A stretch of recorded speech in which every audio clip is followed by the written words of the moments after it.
Marriage is something that almost everyone thinks about at some point in life. Some are already married, some are preparing for marriage, and others are praying for their future spouse. But have you ever wondered, why did God create marriage? What was His purpose? How does God want a husband and wife to treat each other? Instead of looking at what the world says about marriage, let's go back to the beginning, to Genesis. Marriage is not man's idea, it is God's idea from the very beginning. God designed marriage for our good. So today, let's see what the Bible teaches us about God's beautiful design for marriage. The Bible says in Hebrews 13:4, marriage is honorable among all. This tells us that marriage is precious in God's sight. Then in Genesis 2:24, God says, a man shall hold fast to his wife, and the two shall become one flesh. This means that marriage is a lifelong covenant. God unites two people to share one life, one purpose, and one future. Marriage is built on love, faithfulness, trust, forgiveness, and commitment, not just emotions. In Ephesians 5:23, the Bible says, the husband is the head of the wife as Christ is the head of the church.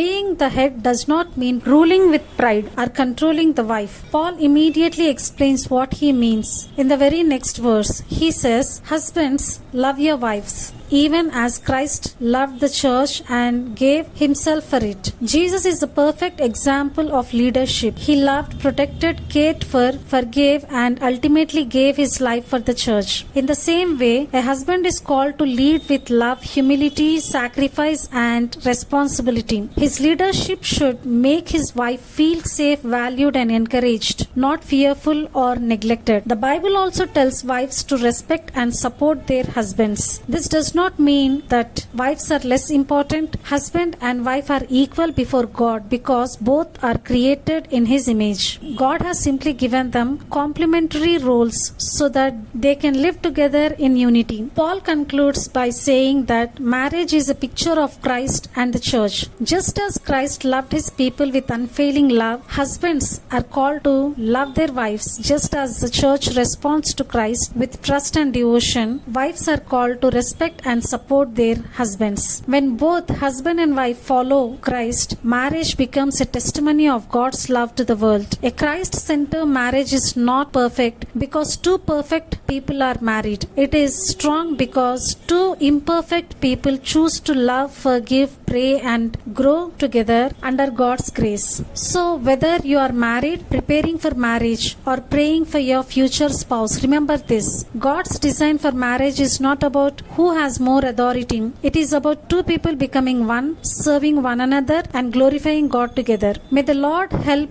every husband to love like Christ, every wife walk in wisdom and respect, and every home to become a place where God's love is clearly seen. May God bless you and your family.